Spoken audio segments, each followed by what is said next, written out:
Desde o começo, um tipo de comentário que eu recebo muito nos vídeos é sobre como o Japão parece um cenário de uma história cyberpunk, né? Ou pelo menos Tóquio, já que quase todos os meus vídeos são gravados aqui. E não é novidade pra ninguém que o cyberpunk é meu gênero preferido, né? De ficção. Livros, filmes, jogos, desenho, tudo que é cyberpunk eu consumo. E até por isso eu procuro sempre transmitir esse ar melancólico, né, futurista, essa coisa meio neo-noir, tanto nos vídeos quanto nas fotos que eu tiro, e até nas narrações, às vezes, dependendo do tipo de conteúdo, né. Inclusive eu já falei sobre isso muitas vezes, mas sempre me perguntam por que eu escolhi vir para o Japão e não para outro país mais acessível, por exemplo. E eu sempre falo que eu não escolhi vir para o Japão especificamente, né? Acho que é um pouco difícil das pessoas normais entenderem isso. Mas eu não saí do Brasil procurando simplesmente por uma vida melhor no exterior, né? Eu escolhi vir para Tóquio especificamente por ser a maior cidade do mundo, por ter essa pegada do caos urbano, né? Essa arquitetura irregular, a urbanização descontrolada. E quando eu pensei em sair do Brasil, eu não pensei assim em potenciais países para morar, né? Eu pensei em cidades. Se não fosse Tóquio, provavelmente seria Hong Kong ou Seul, né? Eu sempre gostei muito das metrópoles asiáticas e eu queria muito poder morar em alguma delas para poder registrar o cotidiano das pessoas, né? As relações das pessoas com esse ambiente denso e urbano. As metrópoles nas histórias cyberpunk geralmente se parecem muito com as cidades asiáticas, mas é só na estética mesmo, né? O cyberpunk ele é feito de dois pilares, como o nome já diz, o cyber e o punk, né? O lema do cyberpunk é o high-tech, low-life, alta tecnologia e baixa qualidade de vida. E isso não se aplica aqui a Tóquio, por exemplo, né? Que é uma cidade muito cyber, mas pouco punk, né? O low life não existe aqui no Japão praticamente. As cidades cyberpunk geralmente são lugares com índices altos de criminalidade, desigualdade social. E acho que até por isso que eu gosto tanto de explorar esses becos daqui de Tóquio, porque apesar, claro, de não ser um lugar perigoso, de não ser um lugar pobre, as construções costumam ser mais antigas, porque esses becos são geralmente resquícios ainda do período da guerra, né?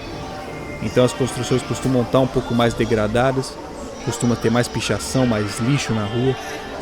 E isso acaba tornando o ambiente ainda mais parecido com a estética cyberpunk que a gente procura, né? Que mescla justamente esse glamour do neon, dos painéis publicitários, com a marginalidade das ruas, a sujeira, o grafite e tudo mais, né?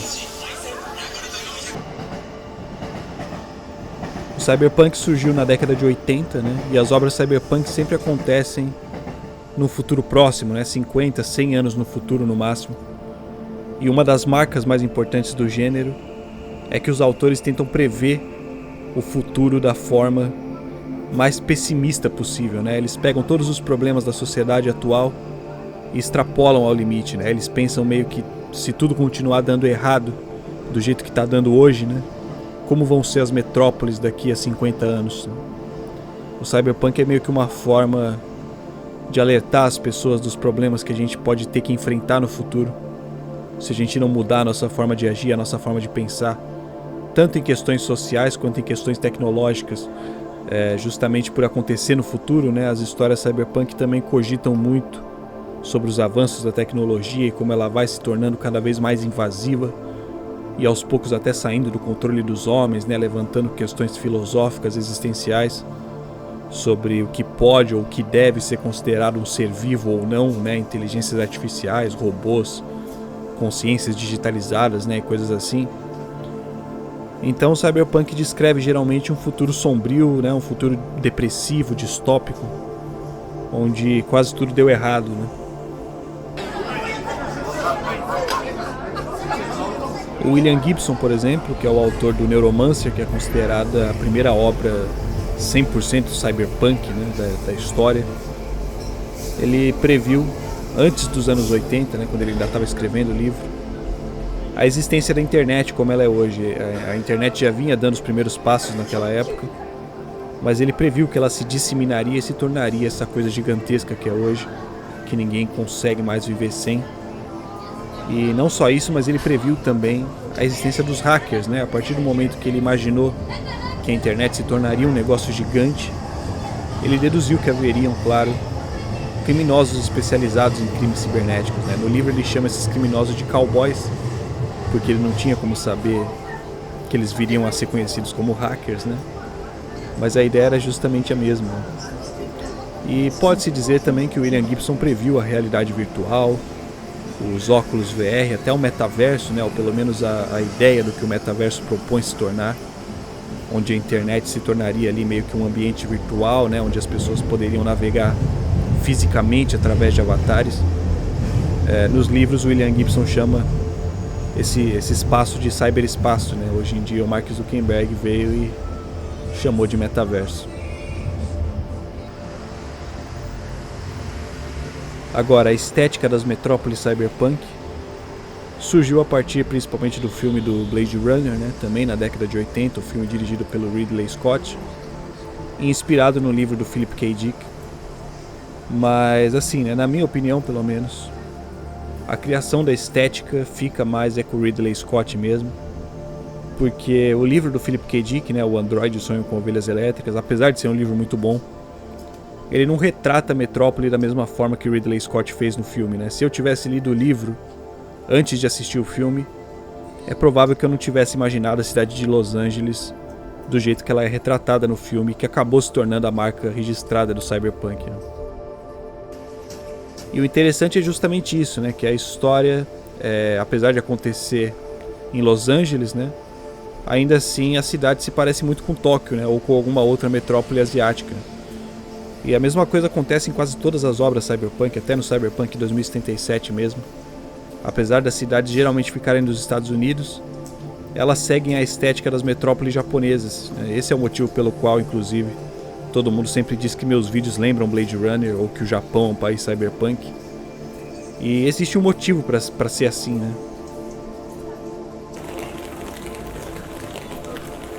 Isso é porque, como eu falei lá, o cyberpunk surgiu na década de 80, né, numa época em que o Japão ainda vinha se beneficiando do milagre econômico que durou desde o fim da guerra até o começo dos anos 90, né, quando a bolha financeira estourou. E naquela época o Japão vinha crescendo tanto e tão rápido que os economistas estimavam que em alguns anos o Japão superaria os Estados Unidos e se tornaria a maior economia do mundo. Não aconteceu, né, como a gente sabe. Os Estados Unidos seguem como a maior economia do mundo, a China também se pôs no meio do caminho desde que o Japão estagnou. Mas lá nos anos 80, quando os autores estavam criando as primeiras obras cyberpunk, eles se baseavam na realidade que eles tinham na época para tentar prever o futuro, né? Então, quase todos os autores cyberpunk previram um futuro onde os Estados Unidos não seriam mais a nação mais influente do mundo e o mundo inteiro passaria ali por um processo de japonesificação, se é que pode ser assim dizer, né? E da mesma forma que hoje a gente vive num mundo americanizado, né, justamente pelos Estados Unidos serem a maior economia do mundo, eles têm um poder de influência muito grande em todas as esferas da sociedade, na política, na arte, na cultura, no idioma, né? Mas naquela época tudo indicava que o Japão ultrapassaria os Estados Unidos e com isso os autores imaginavam a japonesificação das metrópoles americanas, tanto que o Blade Runner começa justamente com o Rick Deckard, né, o personagem principal, comendo lamen em uma barraquinha de rua, com um monte de letreiro em japonês, e o dono da barraquinha fala em japonês com ele não entende nada. Enfim, é como se ele nem tivesse mais nos Estados Unidos, apesar de ser Los Angeles, né? Da mesma forma, a chuva, né, que também é uma marca registrada da estética cyberpunk, que fica muito interessante em contraste com a cidade iluminada, porque produz reflexos no asfalto, produz um borrão colorido legal nos neons e deixa as ruas muito mais dinâmicas. Também não está ali por acaso, né? Os autores cyberpunk costumam sempre retratar as metrópoles com clima chuvoso, justamente para ilustrar também os problemas climáticos que o planeta vem sofrendo. A chuva ácida decorrente da poluição que as grandes cidades despejam na atmosfera e tudo mais.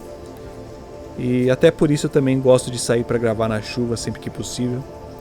para referir ainda mais a essa estética cyberpunk que a gente está acostumado. Além de tudo isso, o Japão também foi muito importante no movimento cyberpunk, com vários animes clássicos aí, que nem o Akira, o Ghost in the Shell, Cowboy Bebop, e versões animadas também de universos clássicos cyberpunk, que nem o Animatrix, né, que é uma série animada no universo do Matrix, e o próprio Blade Runner também tem uma série de animes no universo do Blade Runner.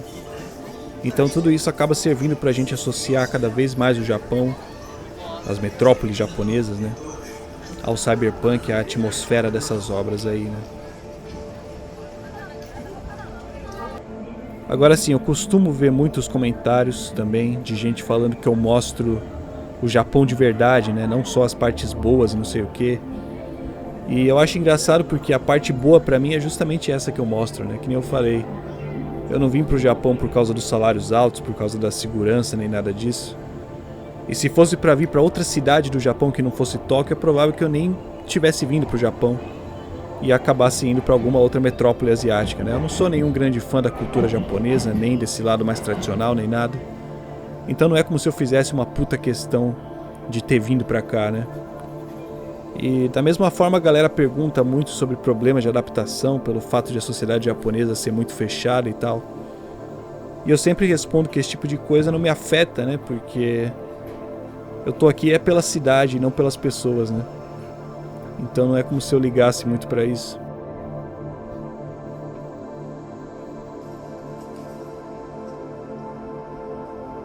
Então eu também não gosto desse rótulo, né? Que colocam assim de que eu mostro o Japão de verdade, tá ligado? Porque se você colar aqui esperando que as ruas sejam iguais, elas parecem nas minhas fotos, nos meus vídeos, talvez você fique decepcionado, né? Porque aquilo é a minha visão, é como eu quero que o Japão pareça pra vocês, porque é como eu gostaria que alguém tivesse me apresentado o Japão também, né? As metrópoles cyberpunk fazem exatamente isso, né? Mesmo a gente sabendo que aquele é um lugar zoado, a gente ainda quer viver lá de qualquer jeito, né? As luzes da cidade são acolhedoras de alguma forma, o caos é acolhedor de alguma forma. E de vez em quando tem gente que reclama, que diz que eu tô tentando difamar o Japão, mostrando o lado feio da cidade. Mas a quantidade de mensagem que eu recebo de gente falando que passou a se interessar pelo Japão por causa dos meus vídeos é muito maior, né? E é que nem eu falei, a gente gosta disso, a gente gosta da sujeira, do concreto, dos fios pendurados no teto. É uma beleza crua, né? Uma beleza orgânica, que nem as favelas do Brasil mesmo. Ver como a cidade cresce e se espalha de forma natural, igual um labirinto, né? Quando a necessidade fala mais alto do que as leis de zoneamento. Por falta de dinheiro, né? Nas favelas e aqui nas metrópoles asiáticas por falta de espaço, principalmente. E assim por diante.